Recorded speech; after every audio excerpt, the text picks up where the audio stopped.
wore little girls' dresses for the first 2 years of my life because we didn't have any money for clothes for me. I managed to climb my way out of there by doing a fancy little thing called lying. You know? You guys do any of that? Back in 1986, when I started working in this business, there was no thing called the internet.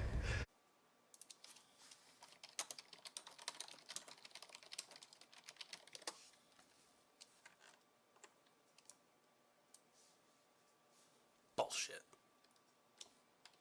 So when I put my first resume together, since I was trying to go and get jobs, I'd go knock at doors and go and do castings, and nobody would take me seriously because I didn't have an agent and I didn't have a resume. So I put together a 3-page resume of all the projects that I wanted to do. And I put my name on them, starring in all these things, and that was my first resume. And it got me into the door, and as time went on over the last 35 years, I filled up that thing, so it's no more lies on my resume. It's all truth. But it wasn't lies then, it was what I was going to make happen. What you saw in Anthony Hopkins and Hannibal Lecter, that monster lives in him. That's why we believed it. You may think you've been here for 20 years on this planet, but we know that energy, it is forever. It doesn't die. It continually recycles itself. So you know that you've been a trilobite 350 million years ago, or some part of it. Some parts of you were part of a pterodactyl. Every one of us have been a part of everything in this universe. So if we tap into those things in ourselves and remember those things in ourselves, we have that power. I want you guys to know about a 6,000-year-old secret. 6,000 years, mankind has been trying to decipher this one little thing called the flower of life. Now, do you know the flower of life? Have you guys ever seen this before? Now, you know this is one of the oldest symbols in human history, right? Or do you not know? This symbol was found in the Temple of Osiris in Egypt, and it had been molecularly burned into the wall, and it's 6,000 years old. This same symbol has been found in the forbidden temples in China, sitting under the foo-foo dogs. You guys believe in straight lines? You believe there's straight lines in the universe? Well, let me hit you with something. All energy in the universe is expressed in what? It's in motion. If something is still, there's no energy. Kinetic, right? All motion is expressed in what? You look at galaxies, are they expressed in straight lines? Expressed in vortices. All vortices are expressed in what? Waves. All waves are curved. Show me a straight line in nature. You show me where the platonic solids come from. Where do they have their foundations in our universe? Are there any straight lines? If you look at anything, there are no straight lines between all of these things. Now, they've said that all the in-between spaces, if this is the Earth and this is the moon right here, all this in-between space is filled with what? A void. There's nothing in the void. Well, I found that there is something in the void. The elementary fundamental particles that they've been searching for at the CERN collider, the Hadron Collider in CERN, I found that their energy signatures matched perfectly to some of the pieces that I was able to pull out of here. So I'm gonna bring some of those now. Do I have? What I've done is I've figured out about 7 different elementary particles, fundamental particles. And then there were secondary generational particles that seemed to occur. And when these things began to build up more and more, they began to create their own systems. And these systems is what I brought to Oxford because I would like for you guys to examine them, put them to test. Because I bet you will find all the fundamental particles that they've been looking for in the unified theory of the universe. It's a big statement, but I've got a lot of stuff to back it up if given the opportunity to do so. But the flower of life has been opened, and when we get an opportunity, I'd love to show you some of these things. But our math is still based on a 2-dimensional way.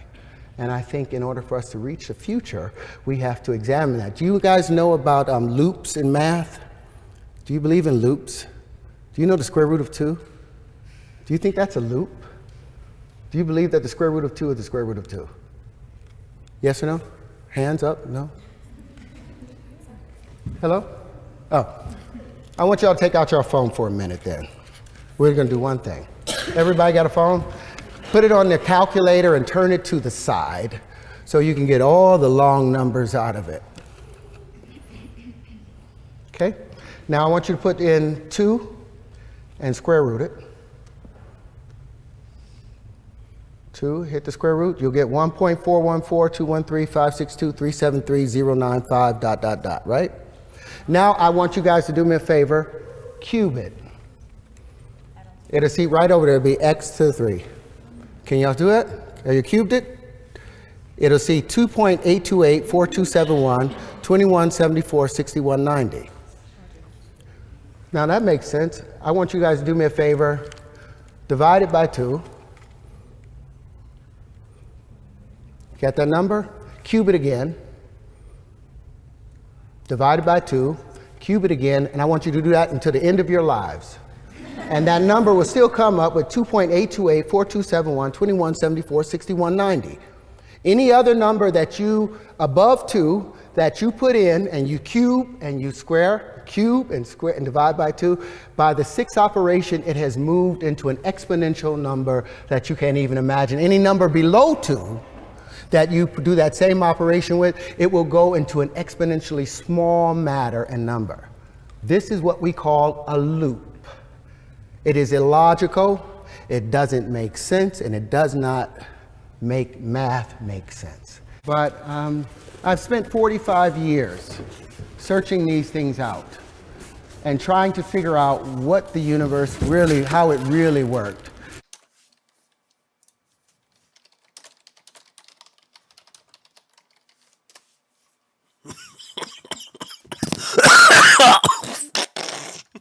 That's a reaction, right? Anybody in here that thinks 1 times 1 equals 1, then you give me 2 pounds and I'll give you a pound back. And we'll call that even, right? Because 1 times 1 equals 1. If I said, what's $1 times $1? Anybody know it's $1? Well, what's a dime times a dime, or 10 pence? 10 pence, yeah. 10 pence times 10 pence? That's a pound, right? 10 pence times 10 pence? Is that right, honey? Yeah. Yes. What about 100 pence times 100 pence? That's a pound times a pound, right? That's $100, ain't it? What about a quarter? What about 4 quarters times 4 quarters? That's $1, right? That's a pound, right? Well, that's $4. Now, all of these things are legal. The banks can say $1 times $1 is $1 and give you that. Or the banks can say to a friend, $1 times $1 is a quarter times a quarter. It's 4 quarters times 4 quarters, and give that person $4. They can say to another person, $1 times $1 is 100 pence times 100 pence. That person gets $100. So that money is generated. And this is all legal. Do you think it's not happening in the banks? They're a little bit different, but I think that the bridge that you have between them are really cool. No, well, everything is based on chemical reactions. In order for me to become a character, I have to change my chemical composition of how I'm thinking, and as a result, that changes how I position myself, which changes how the heat is generated and transferred out in and out of my body. Everything comes down to chemistry. You know, so acting in physics, in physics, when 2 things are drawn to each other, it's because they are of similar charge. It's not positive, because when they say negatives attract. But cold air drops down. Does it attract to the hot air rising up? No, it passes right by each other. Because negatives, opposites don't attract, it's positives that attract to each other. 2 positives drawn to each other, 2 negatives discharge each other. So it's all about physics to me. It's all about chemistry, and it's how the physics, how another actor is relating to me. A slight change in his body language changes my tone. It's all physics. Okay, yeah. Thank you for coming. I wanted to ask a question. You seem to be sitting on a wealth of knowledge and something that you've been working on for, how you put it, 40 years. I was going to ask, how are you living day-to-day life knowing that the rest of the world is doing it, quote unquote, incorrectly? Well, it's been 40 years of me dancing on this thing. For 40 years, I was told I was wrong. For 40 years, I was told that, the Platonic solids and all those were the solids. You have to have faith in self. All of this, I can sit up here and tell you guys that, I'm the smartest man in the world. I figured out what Da Vinci and none of them could do. The truth is, you really want to know the truth? This may be crazier than the fiction. The truth is, I woke up inside my mother's womb at about 6 months of age. I woke up inside of there. Like, boom. I don't know what had happened. Maybe my mother went through some trauma or whatever. But I woke up and I was like, oh, God, I'm here. I'm here. Don't forget, don't forget, don't forget, don't forget, don't forget. This is truth. Don't forget, don't forget, don't forget. Just go by. Every once in a while, I would think about something and this would come over. And I didn't know it was my hand. I thought it was a friend. I had my whole name for it. Inside that womb, you were conscious. You woke up because with our son Kieran, when he was my wife was 6 months pregnant, we would put the light on her stomach and he would follow it and push on it. And then we'd put the music and we'd put it all the way over to the other side and he would crawl all the way over to the other side of the stomach and push at the light with the music. So what I'm saying to you, you are conscious inside the womb, but we have no common frame of reference. But I remembered, don't forget, don't forget, don't forget, because I knew I'd been here. Don't forget. And you know what I didn't want to forget? This flower of life. And the first thing I did was worked out the flower of life. When I was 6 years old, I started making these pieces. What Da Vinci tried to do at 80, I did at 6 years old because I had been working on it perhaps from a past life. Now, I'm not trying to say I'm crazy or there's reincarnation or anything, but we know that energy does not die. Energy just reboots itself and reboots itself. So we are eternal. So stop panicking, thinking your life is over. You've done this trillions of times. Our DNA tightens. There's a particular song, a scale in the genomes for each and every one of us. Now, when that song is played, when your particular prime resonant frequency is played, guess what happens? Your DNA celebrates and tightens. Everything else gets pushed out. Harmonic wave resequencing. The carbon is also the key of E and yellow. The nitrogen is G. And all these play a song. So say that the F over F sharps of the oxygen, the green, is only hitting at an F. Why? Because there's another frequency coming in from a generator over there. So yeah, I'm in the process of building the harmonic wave resequencer with another doctor who has been able to successfully cure AIDS and cancer. And it's well underway. But I wanted you guys to understand how that works. It's so simple. You do not need to tear the human body apart when all you can do is use frequency to bring it back to its normal space. So if by your logic you say 1 times 1 equals 2, are you insinuating that 1 times 0 then equals 1? Equals 1. Well, that's what we were saying with the identity principle. The identity property, it says that 1 times nothing equals nothing. So now you have the laws of physics have to now adjust because something just disappeared. Conservation of energy. Energy can't be created or destroyed. So if 1 times 0 equals 0, then what happened to the energy of the 1? Isn't that the same problem that Stephen Hawking was talking about with the event horizon and the information going in and still being present?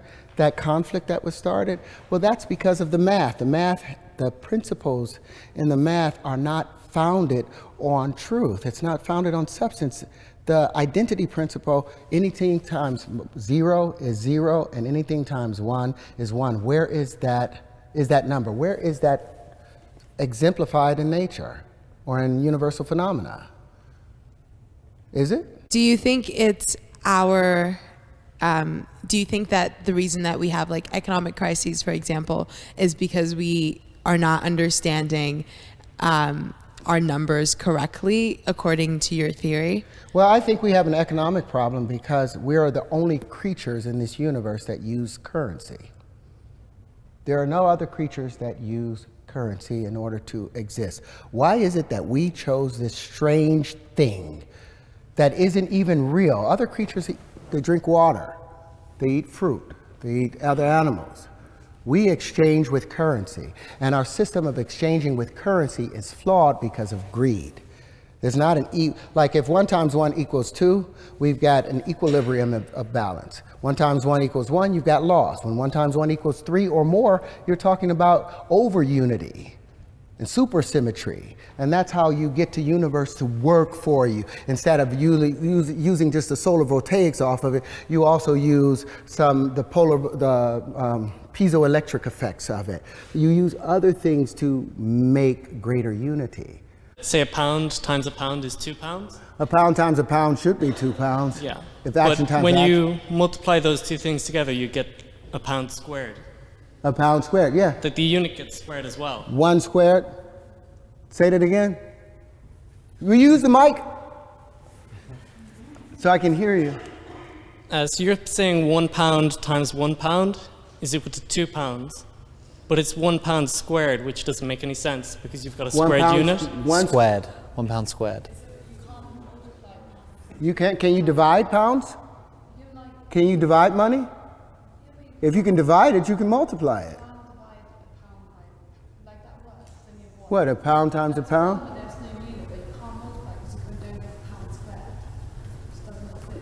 What, a pound squared? 2 pounds? That 2 pound, 1 squared. Well, you know, it's funny. I actually patented 1 squared. All these things that I showed you guys, I've patented all these things. But if you go by your logic and you say 1 times 1 is 2, 1 times 2 is 3, and then how would you define 2 times 4? Is that's just... That stays, all that remains the same. Anything with 1, just add 1. The first rule of multiplication... Okay, then where's the difference between addition and multiplication? Well, multiplication is what? Exaggerated addition. Isn't it? But isn't it a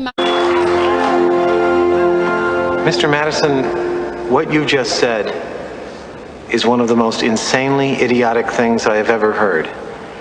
At no point in your rambling, incoherent response were you even close to anything that could be considered a rational thought. Everyone in this room is now dumber for having listened to it. I award you no points, and may God have mercy on your soul.